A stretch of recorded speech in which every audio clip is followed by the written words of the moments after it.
Bismillahirrahmanirrahim. Assalamualaikum warahmatullahi wabarakatuh.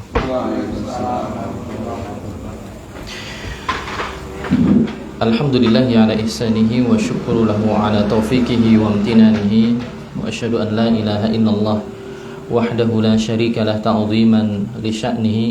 Wa asyhadu anna Muhammadan abduhu wa rasuluhu da'i ila ridwanih. Allahumma salli wa sallim ala abdika Muhammadin wa ala alihi wa sahbihi wa ikhwanihi amma ba'd. Allahumma alimna ma yanfa'una wanfa'na bima 'allamtana wa zidna ilman ya rabbal alamin. Teman-teman sekalian yang dimuliakan oleh Allah Subhanahu wa taala, teman-teman kajian malam Jumat di kampus Jalanan melanjutkan pembahasan sebelumnya terkait as-sirah an-nabawiyah, biografi profil Nabi kita yang mulia Muhammad sallallahu alaihi wasallam yang kita ambil dari Syarah al-Urjuzah al-Mi'iyah, yaitu satu bentuk syair, bait syair yang ditulis oleh Ibnu Abil Izz al-Hanafi rahimahullah ta'ala, yang disyarah oleh Profesor Dr. Walid Ibn Idris al-Manisi hafizahullah ta'ala di kitab Al-Futuhat Ar-Rahmaniyah Syarahul Urjuzah al-Mi'iyah. Di pertemuan yang terakhir kita sampai di bait nomor 74 ya. Bait 74 yaitu terkait dengan peristiwa perang Khaybar ya, perang Khaybar di tahun ke-7 Hijriah, di mana Nabi SAW berperang melawan orang-orang Yahudi di wilayah Khaybar, yang mana mereka adalah orang-orang Yahudi asli Khaybar sendiri, juga plus mereka bersekutu dengan beberapa Yahudi Madinah yang sebelumnya diusir dari Madinah karena menyelisihi piagam Madinah. Kemudian mereka di sana bersekutu, menyusun kekuatan untuk menyerang Nabi SAW dan para sahabatnya, tapi kemudian dilawan oleh Nabi SAW. Dan kemarin kita sudah jelaskan itu. Dan di antara peristiwa yang lainnya atau kejadian yang lainnya di Khaybar adalah pada saat itu juga turun beberapa pensyariatan. Di antaranya adalah pensyariatan diharamkannya al-humurul ahliyah, yaitu al-himarul ahli, yaitu keledai ya. Keledai jinak, itu keledai yang biasa digunakan untuk transportasi ya, di sebagian negara Arab masih sampai sekarang masih dipakai, terutama di negara-negara yang masih status ekonominya menengah ke bawah ya, di Sudan, di ini masih ada. Tapi kalau yang negara-negara maju itu rata-rata sudah mulai punah ya. Jadi pada saat itu mulai diharamkan. Sebelumnya halal ya. Dalam hadis disebutkan Nabi SAW dikeluhkan oleh sebagian sahabat ketika pas perang Khaybar, ya Rasulullah ukilatil humur, ya Rasulullah ukilatil humur, wahai Rasulullah banyak keledai disembelih ya, dimasak, dimakan. Kemudian setelah itu Nabi SAW tentunya wahyu dari Allah SWT menjelaskan bahwa semenjak sekarang himar ahli diharamkan untuk dikonsumsi, atau keledai yang jinak. Tapi ini tidak dimaknai kemudian bagaimana hukumnya jika keledai itu jadi liar. Itu keledai yang jinak itu kemudian diculke neng alas itu misalnya, kemudian besok anak turunannya jadi liar, apakah kemudian jadi halal? Jawabannya tidak ya. Jawabannya tidak. Walaupun kemudian itu diambil kemudian dilepas di tengah padang pasir atau di hutan, kemudian nanti berketurunan anaknya menjadi liar, tidak lantas kemudian menjadi halal, tetap dia haram ya. Ada yang halal yaitu himar wahsy, yaitu keledai liar, yang kemarin kita sudah jelaskan sebagian ulama memaknainya adalah zebra ya, memaknainya adalah zebra.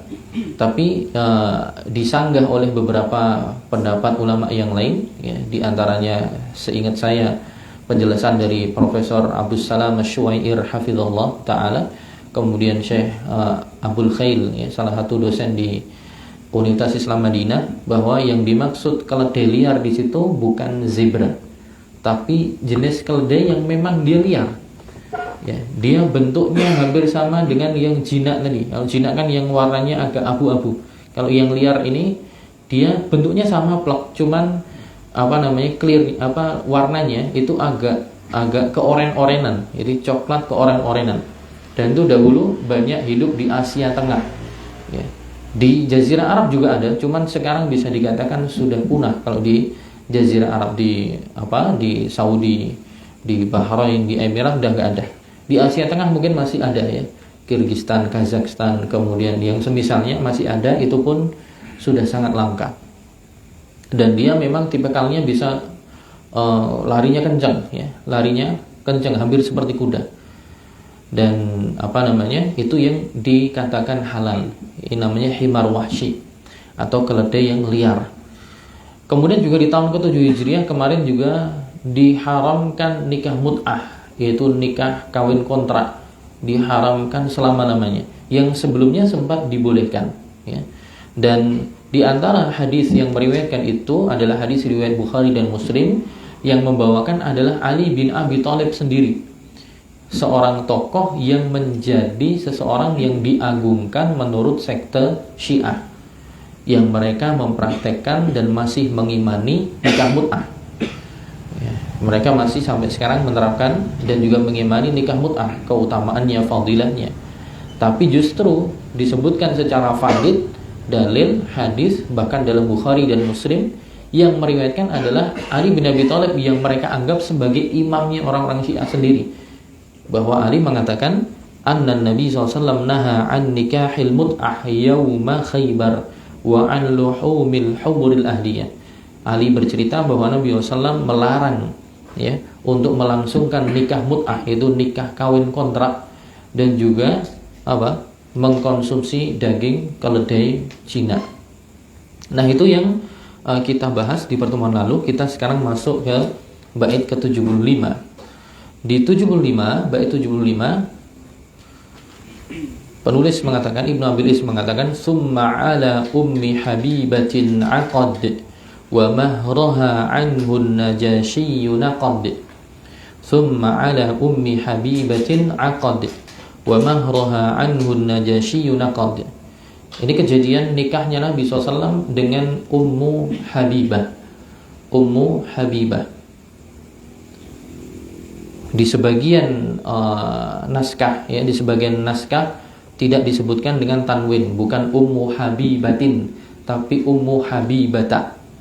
Kenapa? Karena kata Habibah itu sejatinya mamnu'ah minas sarf. Ini dalam pembahasan bahasa Arab, dia adalah isim yang tidak bisa bertanwin.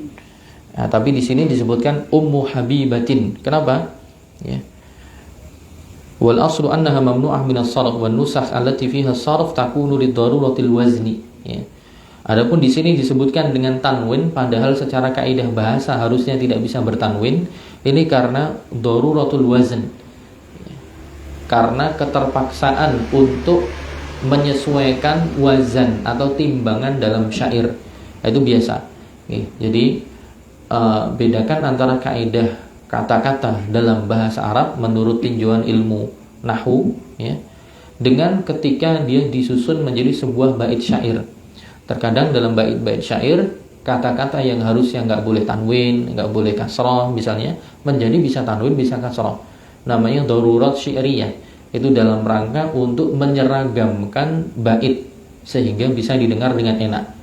Jadi terkadang ada pengecualian. Jadi walaupun secara i'rab nahwu nanti akan berbeda, harusnya nggak gitu. Nah, ini tinjauan dari sisi penyusunan baitnya. Jadi Nabi SAW menikah dengan Ummu Habibah, dan kata Habibah itu sejatinya dalam ilmu nahwu namanya mamnu'ah minas sarf, tidak bisa sarf atau tidak bisa tanwin. Harusnya Ummu Habibata, ya, Ummu Habibata. Nah, teman-teman sekalian, huna qissatu zawajin Nabi SAW bi Ummi Habibata radhiyallahu anha. Ismuha Ramlah bintu Abi Sufyan. Nama aslinya Ummu Habibah. Ummu Habibah ini nama kunyah. Nama aslinya adalah Ramlah bintu Abi Sufyana.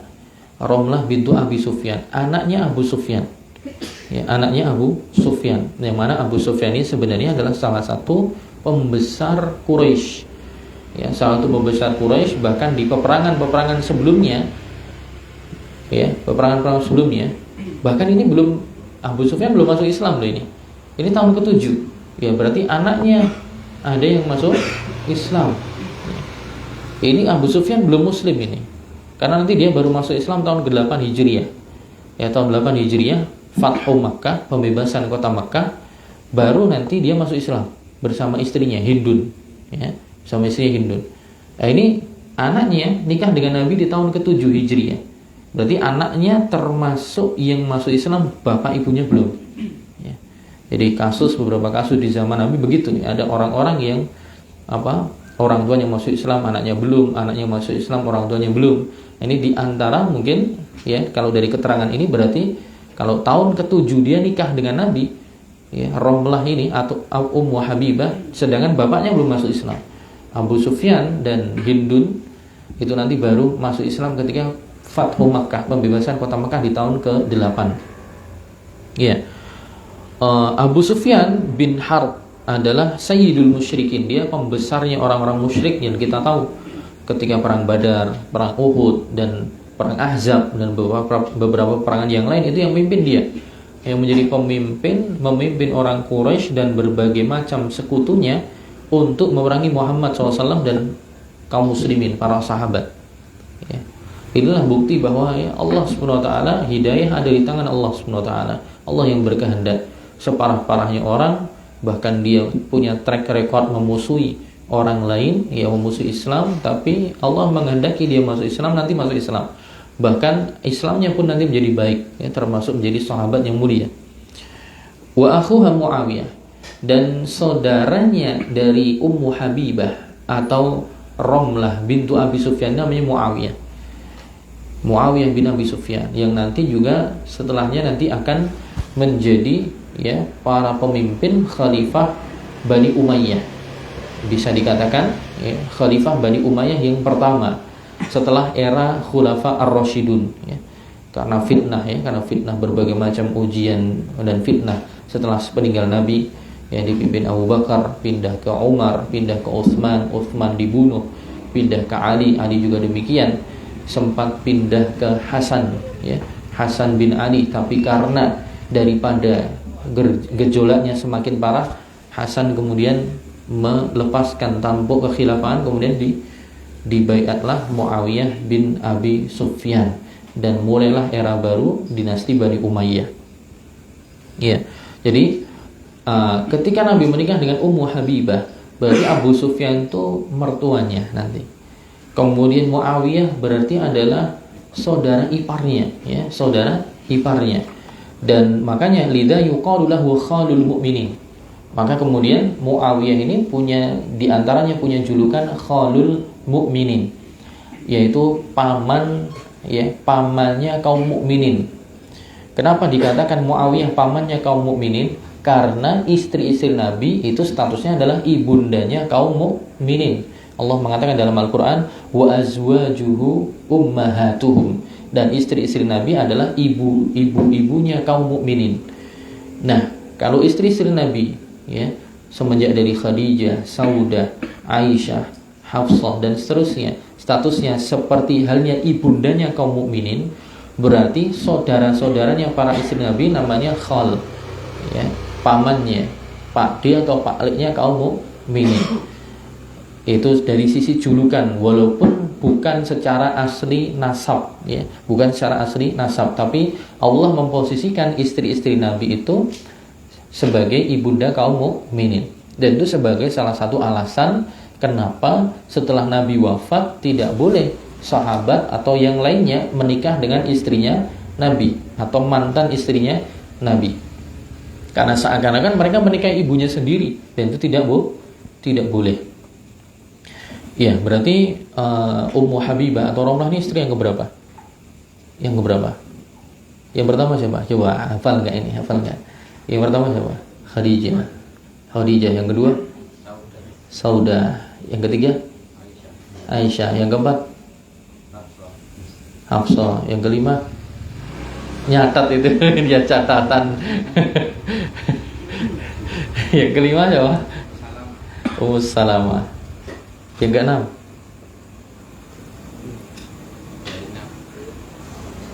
Zainab bintul Khuzaimah Ummul Masakin. Zainab ini sebelum Ummu Salamah atau setelahnya?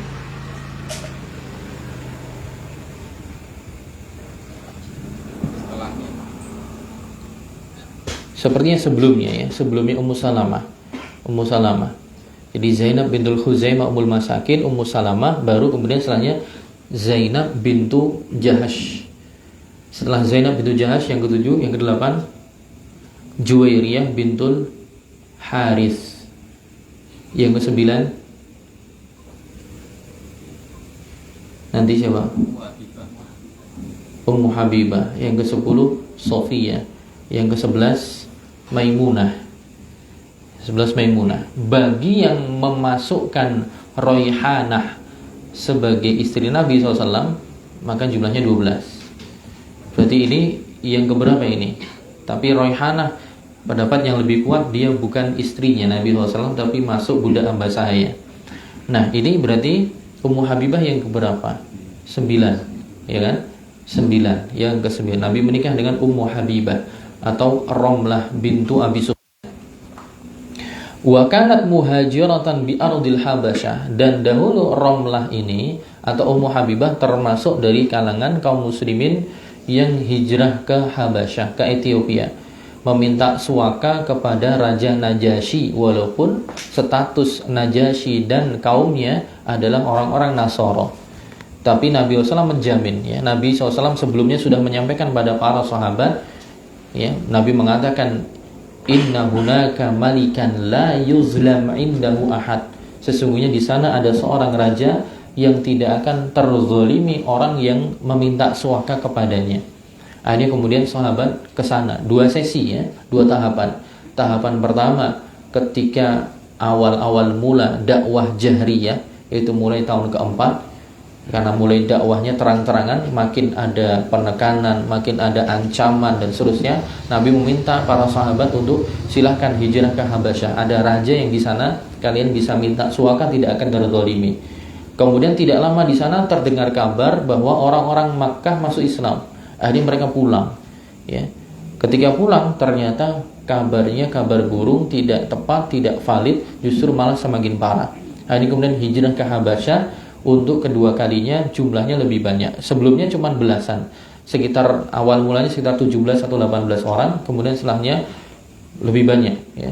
Ada 80-an, 83 orang kalau tidak keliru, 83 orang laki-laki, kemudian 18 perempuan. Totalnya sekitar 101.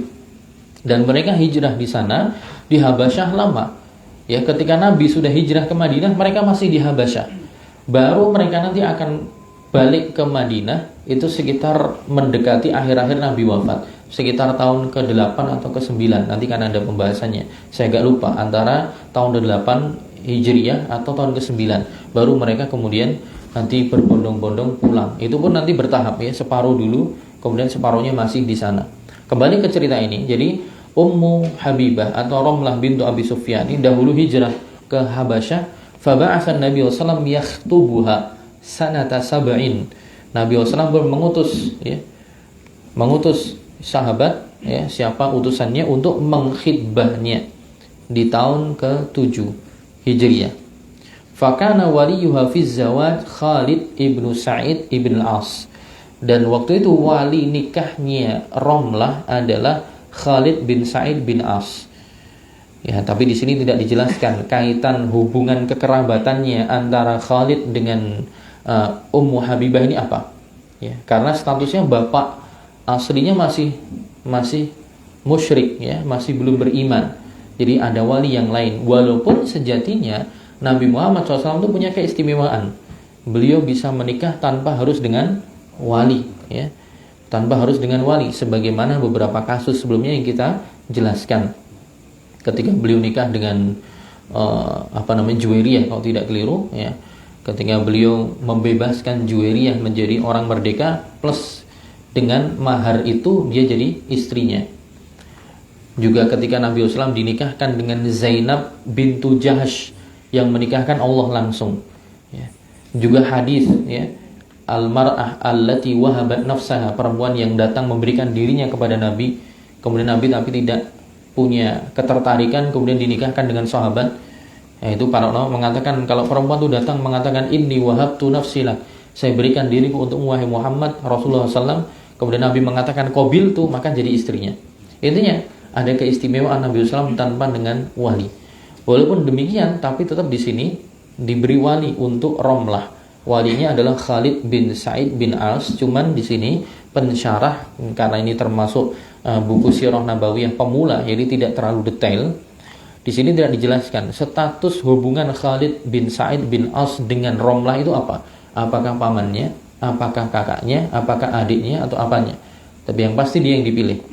Wa asdaqahan Najasyi, dan yang memberikan sodak, yaitu mahar Najasyi, yaitu Raja Najasyi langsung.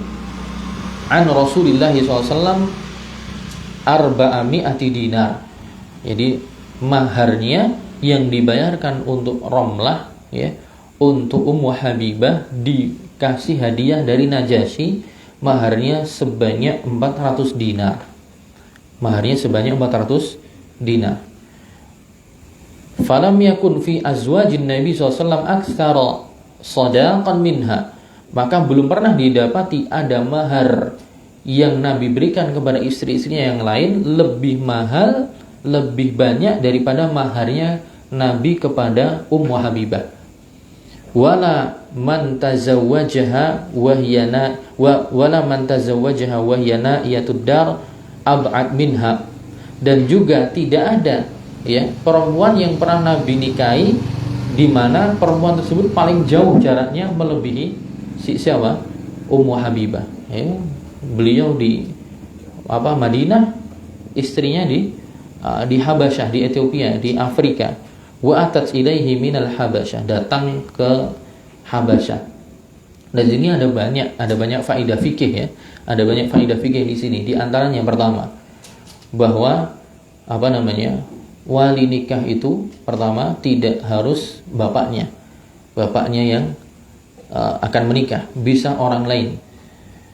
Ya, bisa orang lain tentunya jika tidak memungkinkan untuk bapaknya. Nanti urutannya seperti urutan asobah. Asobah itu adalah urutan dalam pembagian waris. Ya, urutan pembagian waris itu namanya asobah. Itu orang-orang yang mendapatkan jatah warisan yang tidak ada ukurannya, tapi dia mendapatkan sisa atau semuanya jika tidak ada ashabul furud. Ashabul furud itu adalah orang-orang yang mendapatkan jatah warisan ukurannya sudah ditentukan oleh Allah atau oleh Nabi SAW.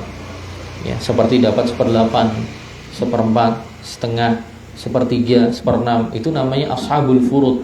Itu orang-orang yang punya hak warisan sudah ditetapkan ukurannya oleh Allah. Tentunya ada kriterianya. Ya. Adapun asobah adalah orang-orang yang mendapatkan jatah warisan semuanya atau sisa. Jadi ashabul furud dapat jatah semua dulu, sisanya untuk namanya asobah. Dan asobah itu urutannya adalah al-bunuwah, summal ubuwah, summal ukhuwah. Ya. Urutannya adalah bunuwah, yaitu anak dulu, ya, kemudian bapak, kemudian saudara, kemudian hawashi, yaitu keturunan mereka, keturunan dari ukhuwah.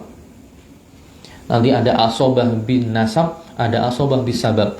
Ada orang-orang yang mendapatkan asobah gara-gara garis nasab, ada orang yang mendapatkan asobah gara-gara sebab, yaitu dia bisa mendapatkan warisan semua dari orang yang meninggal bukan karena jalur nasab, tapi gara-gara sebab. Itu sebabnya apa? Karena membebaskan budak. Jadi namanya al-wala, ya. Al-wala. Jadi misalnya saya pernah punya budak saya ini saya bebaskan, dia jadi merdeka, kemudian dia jadi orang merdeka, ngumpulin uang, kaya raya, meninggal. Dan ternyata ketika meninggal dia belum punya keluarga yang lain udah pada mati, belum punya istri, masih jomblo dan seterusnya, tidak ada ahli waris. Maka saya sebagai bekas tuannya yang telah membebaskan dia, saya sebagai asobahnya mengambil semua harta dia. Asobah bisabab. Nah, kembali ke masalah wali ini. Kalau urutannya dalam perwalian itu, kalau bapaknya nggak ada, ya, nanti bapaknya lagi yang atas, simbahnya. Kalau nggak ada maka nanti anaknya kalau sudah balik. Kalau nggak ada nanti baru kakaknya, ya, laki-laki, ya. Kemudian kalau nggak ada nanti baru umumah, itu pamannya, itu saudara dari ayahnya. Urutannya begitu. Jadi intinya faedah yang pertama secara fikih adalah menikahkan itu tidak harus bapaknya, apalagi ada uzur bapaknya belum beriman, maka bisa bergeser walinya kepada orang lain. Hanya saja ini nggak dijelaskan apakah beliau punya hubungan kekerabatan atau tidak dengan Romlah ini, Khalid bin Sa'id bin As ini. Faedah kedua adalah bahwa nikah itu tidak harus disandingkan seperti sebagian kebiasaan di masyarakat kita. Ketika pas akad nikah, laki-laki perempuan harus duduk bareng. Tidak ada syarat begitu. Nyatanya ini Nabi di Madinah, istrinya di Habasyah. Karena yang akad itu sebenarnya yang laki-laki dengan walinya. Ya, istrinya nggak di situ tidak ada masalah. Yang penting udah ridho, dipilih itu nanti akan nikah. Yang berakad adalah walinya dengan si calon suaminya. Gitu. Jadi nggak harus duduk bareng. Ya. Itu bukan persyaratan keabsahan. Faedah yang ketiga adalah maharnya, ya, maharnya itu boleh pemberian dari orang lain, tidak harus milik sendiri. Maharnya boleh pemberian dari orang lain, tidak harus milik sendiri. Ya. Kemudian yang keempat, maharnya boleh dari orang lain, tidak harus milik sendiri, bahkan walaupun yang ngasih non muslim, bahkan yang ngasih non muslim. Ya. Dan maharnya adalah arba'umi'ah dinar. Maharnya apa? 400 dinar. Berapa gram itu? Kita hitung, 1 dinar itu 4,25 gram emas. 1 dinar 4,25 gram emas. Kalau 100 berarti sudah 425 gram emas. Kalau 100 425 gram emas. Kalau 400 berarti kali 4 kan? 425 kali 4 1700 gram alias 1,7 kilo. 1,7 kilo berarti 1700 gram. Kalau 1 gramnya 1 juta berarti berapa? 1,7 miliar. Ya, 1,7 miliar. Maharnya Nabi SAW yang diberikan Najasyi hadiah untuk menikahi Romlah atau Ummu Habibah. Itu yang paling mahal memang. Adapun rata-ratanya Nabi SAW itu sebagaimana disebutkan dalam hadis Aisyah. Aisyah mengatakan bahwa Nabi SAW menikahi rata-rata istrinya itu maharnya adalah 12 uqiyatan wa nasya. 12 uqiyatan wa nasya. 12 uqiyah dan nasya. Apa nasya? Nasya itu nisfu uqiyah, separuh uqiyah. Jadi Nabi menikahi istri-istrinya yang lain itu rata-rata 12,5 uqiyah. Konversinya ke gram berapa? 500 dinar. 500 dinar. 12,5 uqiyah itu kalau dikonversi ke dinar, dirham, 500 dirham. 500 dirham. 500 dirham. Berapa itu? 500 dirham. Satu dirham itu berapa? 200 dirham itu 595 gram. 200 dirham itu 595 gram perak. 200. Kalau 400 595 kali 2. Jadi biar ngitungnya matematika ini. Jadi 500 dirham itu berapa? 200 dirham itu 595 graman. Berarti 595 kali 2,5 kan gitu. Ya kan? Kali 2,5. 595 kali 2,5. Berapa? 1488. Ya dibulatkanlah 1500 lah. 1500 gram perak. Satu perak 1 gramnya berapa? Taruhlah 20.000. Taruhlah 20.000. 1500 kali 20.000. Berapa mas? 30 juta. Maharnya Nabi SAW untuk istri yang lain minimal 30 juta. Ukuran sekarang. Zaman dahulu ya mungkin dapat kambing sekian lah. Nah, antum orang Indonesia nikah dengan seperangkat alat sholat dibayar tunai itu murah sekali. Tidak perlu sampai 30 juta. Ngapain nggak nikah-nikah? Paling pol-polnya ditambah ya emas 2 gram lah. Emas 2 gram. 1 gram sejuta, ya 2 gram aja yang bukan 24 karat, 17 karat. Ya 18 karat. Iya kan? Ya, atau 22 karat, ya. Berapa harganya 1 gram yang 22 karat? Ya. 270 murah sekali. Iya, Bu. Iya. Murah itu yang enggak, yang 24 karat kan hampir sejutaan ya. Kalau 24 karat iya. Kalau 22 kan berarti kan campurannya sedikit ya, campuran non emasnya. Berarti kan 20 karat paling berapa? Ya taruhlah 700.000, 800.000 lah ya. Mungkin 1 gram ya. Ya berarti 2 gram ya 1,5 jutaan lah. 1,5 juta tambah seperangkat alat sholat, 500.000. Ya, berarti 2 juta untuk mahar tok. Itu ya terkadang apa? Si calon istri sudah mengatakan mau maharnya apa? Terserah masnya aja, ya kan? Tapi kadang nggak apa namanya tidak peka juga. Ketika terserah masnya aja, yo terserah tenanan. Waktu kok apa ngono. Padahal maksudnya dia itu malu kan mau nyebutkan nominal. Sebenarnya dia juga senang kalau dikasih perhiasan. Ketika dia mengatakan terserah masnya aja, yo terserah beneran akhirnya. Jadi belas koyo ora modal tenan.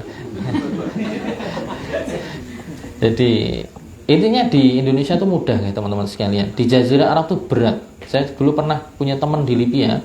Di Libya itu orang Aljazair. Beliau namanya Said ya, Ustadz Said. Itu ketika di Libya itu umurnya sudah mendekati udah 40 tahunan, mungkin 37 38. Jadi beliau itu udah 40 bahkan mungkin 40. Belum nikah waktu itu. Karena memang di Aljazair ya termasuk di negara-negara yang Arab ya, Mesir dan yang lainnya berat di sana. Orang nikah harus punya flat dulu, punya flat, syakoh, apartemen. Karena model rumahnya bukan rumah bangun rumah kayak seperti kita, tapi karena minimnya lahan ya, tidak seperti tempat kita, mereka belinya apartemen. Harus punya itu dulu dan maharnya pun juga tidak sembarangan ya, minimal 50, kalau dikonversi 50-an juta sampai 100 jutaan lah gitu. Jadi belum nanti hal-hal yang lain, nanti untuk walimah dan sebagainya. Jadi kan di sini itu ya tadi taruhlah paitan 7 yuta wis iso rabi gitu. 2 juta untuk maharnya, 5 juta untuk bantu keluarga istri untuk ya piring terbang lah. Piring terbang udah enggak usah, misalnya tidak harus yang prasmanan, piring terbang malah lebih tidak kadang kalau prasmanan malah banyak mubadzir juga ya, orang banyak kebuang-buang makanannya. Intinya teman-teman sekalian, ini gambaran ya Nabi SAW menikah dahulu, maharnya rata-rata mungkin sekitar dikonversi 30 jutaan, rata-rata begitu. Ada yang spektakuler, itu pun karena peran Najasyi, hadiah dari Najasyi ketika Nabi menikahi Ummu Habibah atau Ramlah bintu Abi Sufyan yang maharnya sekitar 400 dinar. Wa mahraha anhu Najasyi naqad, ay an-Najasyi huwa alladhi dafa'al mahra naqdan laha niyabatan anin Nabi sallallahu alaihi wasallam. Jadi Najasyi yang membayarkan maharnya kepada Ramlah atau kepada Ummu Habibah. Kemudian bait ke-76 ya. Bait ke-76 dikatakan wa summa fi syatin biha hadiyah thumma istafa safiyatan safiyah. Kemudian Nabi SAW diracuni dalam sebuah syah, yaitu syah itu kambing ya, kambing yang diberikan sebagai hadiah. Jadi ketika perang Khaybar selesai, Nabi racunnya ditaruh di kambing yang diberikan sebagai hadiah oleh, nanti dijelaskan, salah seorang perempuan Yahudi Khaybar. Tsumma istafa Safiyatan Safiyah. Kemudian setelahnya Nabi SAW memilih Safiyah bintu Huyai ya.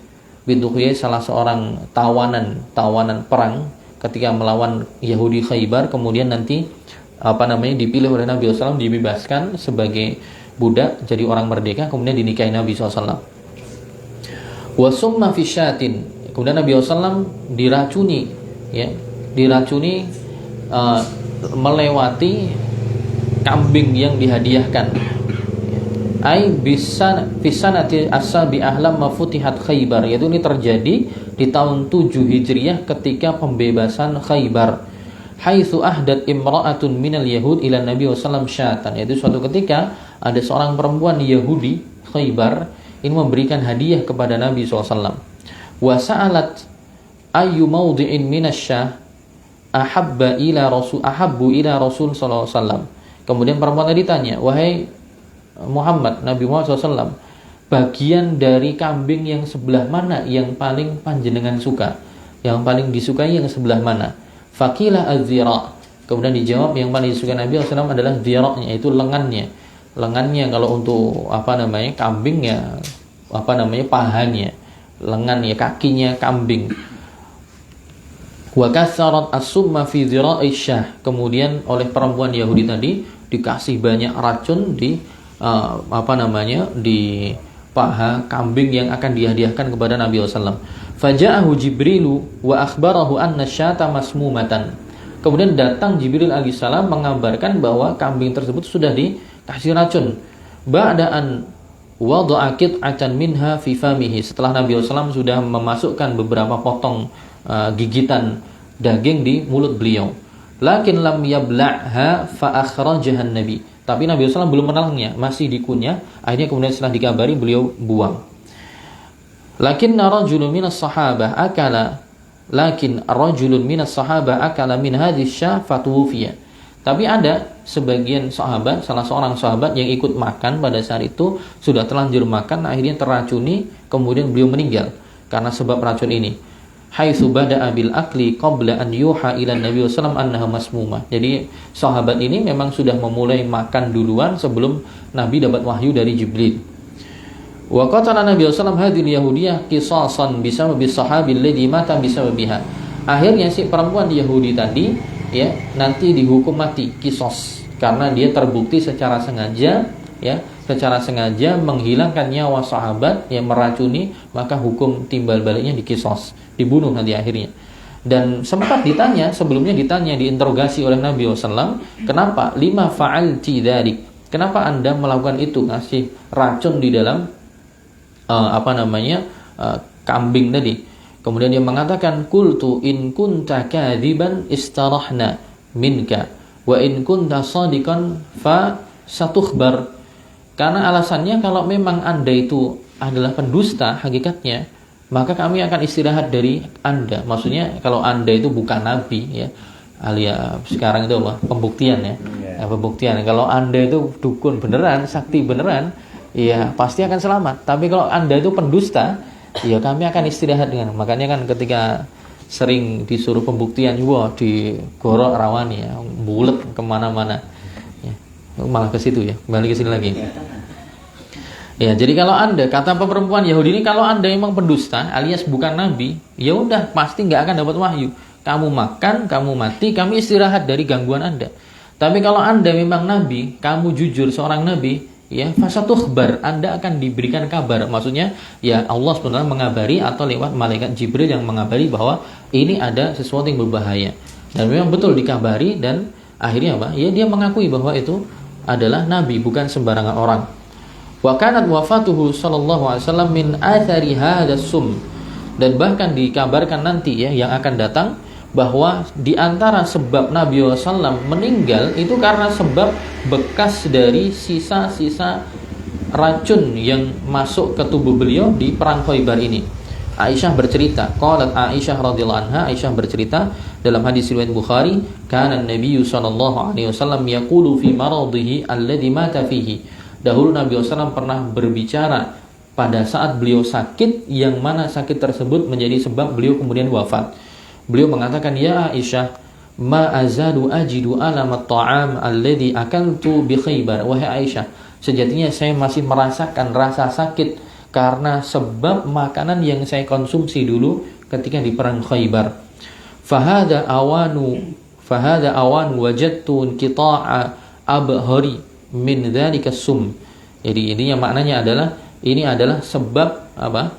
Karena bekas-bekas racun yang saya dapati ketika saya mengkonsumsi daging kambing yang dulu dihadiahkan oleh si perempuan Yahudi tersebut. Fa aradallahu ta'ala an yajma'alahu ajra syahadah ziyadatan ala fadlin nubuwah. Akhirnya kemudian nanti ya wafatnya beliau tadi juga salah satu sebabnya adalah karena racun ini. Jadi Allah menghendaki untuk mengumpulkan dalam diri Nabi ganjaran pahala syahid ya, sebagai tambahan keutamaan beliau sebagai seorang nabi. Ya, wa fadlar risalah ziyadatan fi tasyrifihi. Apalagi juga beliau seorang rasul, semakin tambah lagi untuk memuliakan beliau. Dan itu adalah salah satu komentar, kalau tidak keliru komentarnya Al-Imam Az-Zuhri rahimahullah taala, itu Nabi SAW meninggal sebagai nabi, beliau meninggal sebagai rasul, dan beliau meninggal sebagai syahid. Ya. Syahidnya adalah karena masih ada bekas racun yang beliau konsumsi ketika di perang Khaybar. Dan seorang yang mati diracun itu dia mati syahid karena dibunuh, ya kan? Dibunuh oleh musuh gitu.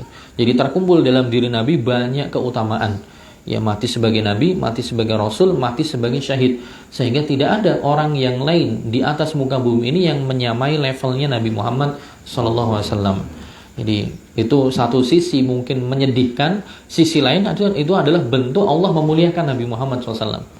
Dan dari kisah ini Bapak Ibu sekalian atau teman-teman sekalian bisa diambil juga beberapa faidah, ya, beberapa faidah.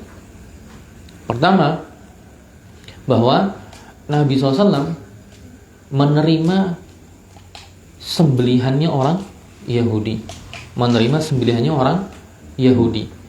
Ini kan yang bawa sembelihannya Yahudi. Berarti sembelihannya Yahudi halal, boleh dikonsumsi.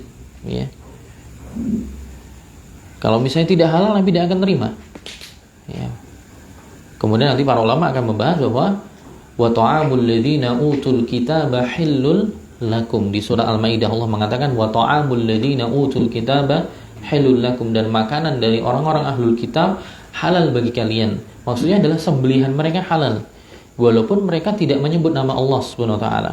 Karena pengecualian, ya Allah berikan pengecualian. Di antara dalil teksnya itu, secara prakteknya ini, Nabi menerima masakannya orang Yahudi ya. Ya, ini berarti halal. Berarti misalnya panjenengan pergi ke toko atau sate macam-macam yang mungkin di situ penjualnya ternyata adalah Nasrani misalnya atau non-muslim yang ahlul kitab, makanan tidak ada masalah.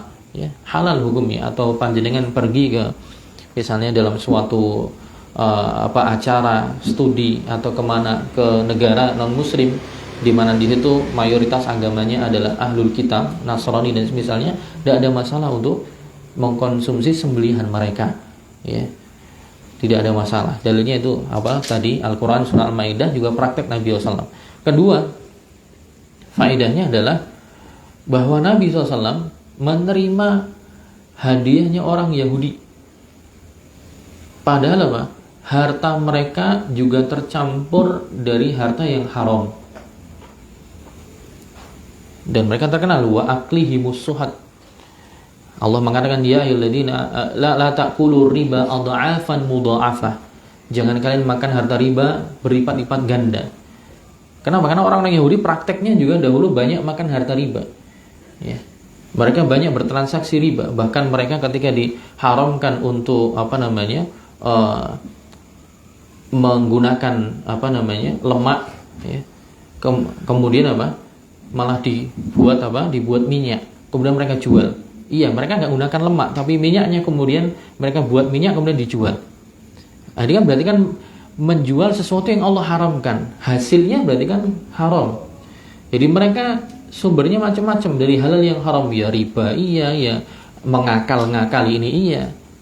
Tapi Nabi nyatanya menerima hadiah Yahudiyah ini yang hartanya tercampur antara yang haram juga yang halal. Dan jelas orang-orang yang Yahudi dahulu Allah Maha tahu, dan disebutkan dalam banyak teks Al-Quran. Nabi juga menyebutkan bahwa mereka memang orang-orang yang sering bertransaksi dengan transaksi yang haram, riba dan yang lainnya, menipu dan yang lainnya. Tapi Nabi tetap menerima. Nah, ini juga Pak, berarti boleh panjenengan misalnya diberikan hadiah oleh seseorang, ya, oleh seseorang yang mungkin penghasilannya ada yang haram, ya. Dia pegawai bank misalnya, tapi dia juga diketahui punya sumber yang lain, dan kerja di bank konvensional pun juga sebenarnya kan tidak semua haram. Kita tidak mengatakan semua transaksi di bank konvensional haram semua loh. Ada transaksi-transaksi yang juga halal. Seperti contohnya? Tidak semua dikatakan haram di situ. Ada beberapa transaksi yang di situ tidak dikatakan haram. Intinya singkat cerita ya, seperti dalam fatwa Lajnah Ad-Daimah disampaikan ketika ada yang bertanya ya bahwa ada orang yang diberikan, bahkan Syekh Utsaimin pernah ditanya ya, Syekh Utsaimin ditanya, seorang perempuan bertanya kepada Syekh Utsaimin rahimahullah, ya Syekh, inna abana ya'malu fil bank, hal yajuzu lana al-aulad wa zawjah an na'kul min mali abina wa nashrab min mali abina. Syekh Utsaimin ditanya, wahai Syekh, bapak kami kerja di bank, boleh nggak kami anak-anaknya, istrinya makan dari harta hasil hasil bapak kami dan minum dengan hasil bapak kami?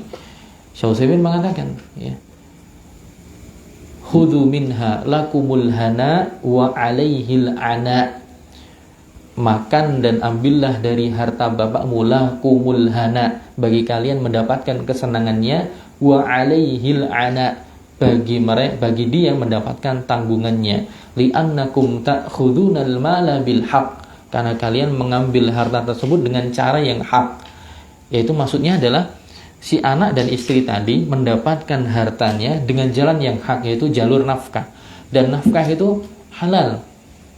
Dari nanti masuk kaidah fikih namanya tabaddulu sababil milki qaimun muqama tabadduliz zat, yaitu sebab kepemilikan suatu barang bisa merubah status barang tersebut sebelumnya. Hasil dari bapaknya tadi haram untuk bapaknya karena bapaknya menghasilkannya dengan cara yang haram. Tapi kemudian berpindah kepada orang lain dengan cara yang halal, dengan cara hibah, jual beli, ya, pemberian nafkah dan semisalnya, itu kan cara-cara yang dibenarkan syariat. Sebab berpindahnya barang dengan cara yang benar itu akan merubah status hukum barang sebelumnya, ya. Jadi boleh untuk diterima. Jadi faedah tentang kisahnya Nabi SAW tadi. Jam berapa sih ini?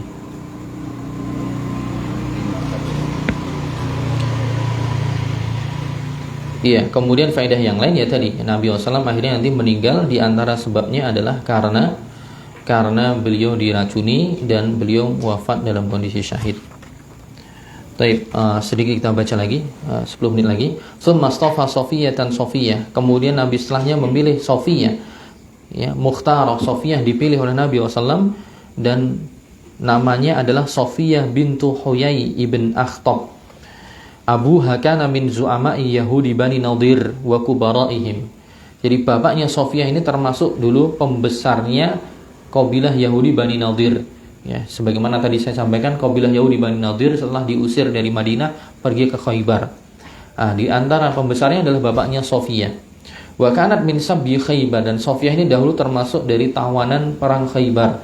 Li'annahu tamma ijla'u Bani Nadir ila Khaybar. Walamma wuzzi'atis sabaya fawaqa'at fi sahmi Dihyah ibni Khalifah al-Kalbi. Ketika pembagian jatah hasil perang, ya, harta perang, ghanimah. Ya, ghanimah itu harta plus juga orang-orang yang menjadi tawanan. Safiyah ini menjadi jatahnya Dihyah bin Khalifah al-Kalbi.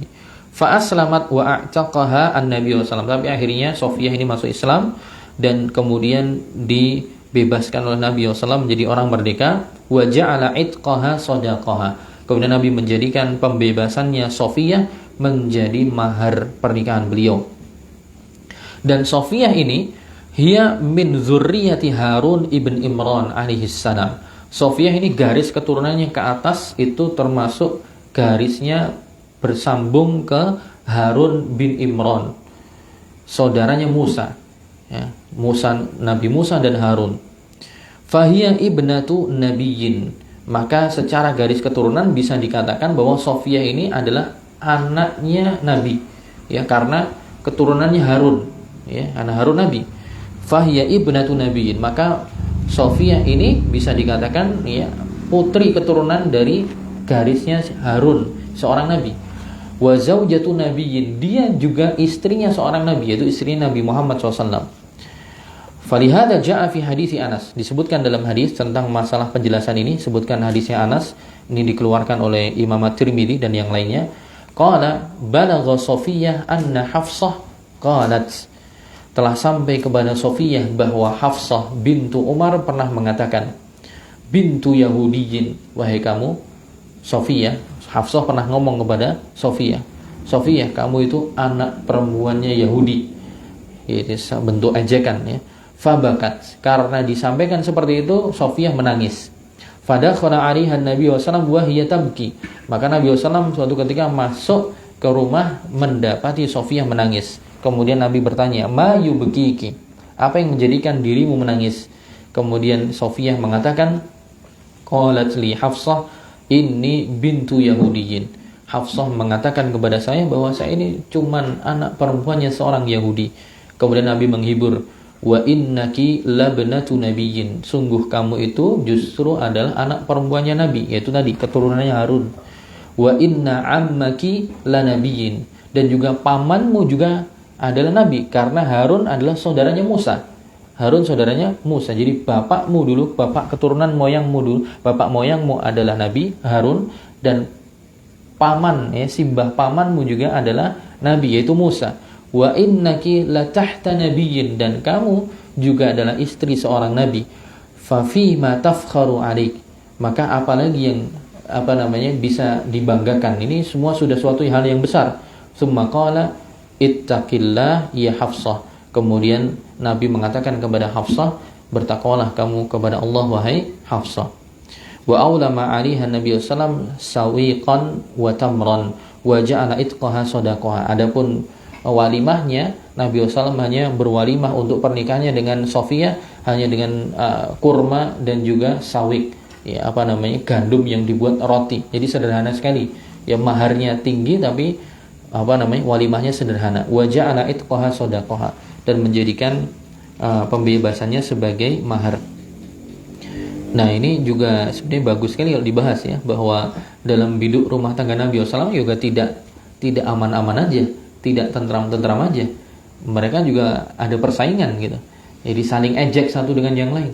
Ya, Hafsah ibaratnya mengejek Sofiyah, kamu tuh cuma anaknya perempuan Yahudi. Ya, sebagaimana istri Nabi yang lain yang sebelumnya. Siapa? Zainab bintu Jahash membanggakan dirinya kepada istri yang lain. Kalian mah yang nikahkan wali-wali kalian, saya nikahkan Allah Subhanahu wa taala. Kamu masih apa? Saya nikahkan Allah walinya. Ya. Jadi ada persaingan di antara mereka.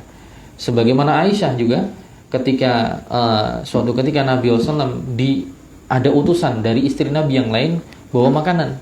Ketika Nabi masih di rumahnya Aisyah, bawa beberapa makanan. Kemudian Aisyah marah, ya, disampluk itu semua. Kemudian tumpah, ya, tumpah ininya makanannya tumpah. Kemudian juga tembikarnya dulu, tembikar ini piring terbuat dari tanah liatnya juga patah semua, pecah semua. Kemudian Nabi mengatakan gharat ummuki, ibu kalian sedang cemburu, Tapi Nabi menyuruh Aisyah untuk mengganti.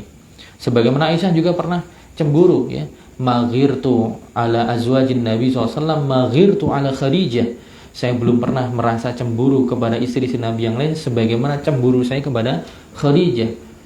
Waqad matat, dan dia telah meninggal. Lakinna an-Nabi SAW dzakaraha, tapi Nabi SAW sering aja menyebut-nyebutin namanya. Tapi ketika aku ngomong kepada Nabi SAW, kayak nggak ada istri yang lain lagi wahai Rasulullah. Tapi Nabi menjawab, innaha kanat wa kana li minha walad. Kamu tuh tidak tahu Aisyah, dia itu dulu punya kenangan yang bagus sama saya. Saya punya kenangan, dan anak-anak saya semua dari Khadijah. Ya, diam setelah itu. Jadi tetap ada seorang nabi pun juga ada ininya, tidak kemudian mulus-mulus aja, lancar-lancar aja. Bahkan suatu ketika ya Nabi SAW kan pernah diprovokasi oleh istri-istrinya untuk Istri-istrinya memprovokasi Nabi SAW untuk tidak berkumpul dengan siapa? Maria Kiptiyah, budak hamba sahayanya.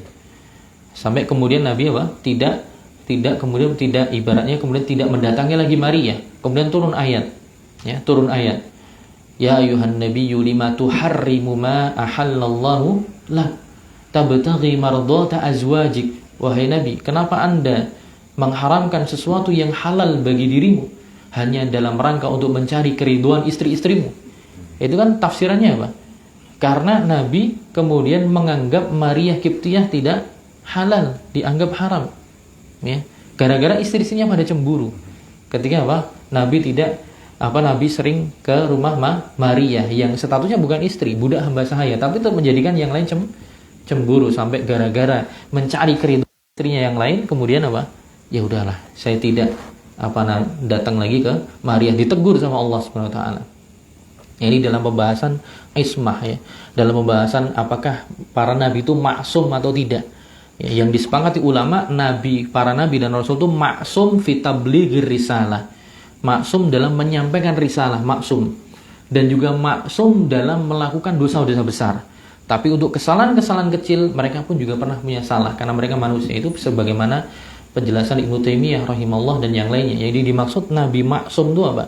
Jadi yang disepakati adalah maksum dalam menyampaikan risalah dan maksum dari melakukan dosa besar.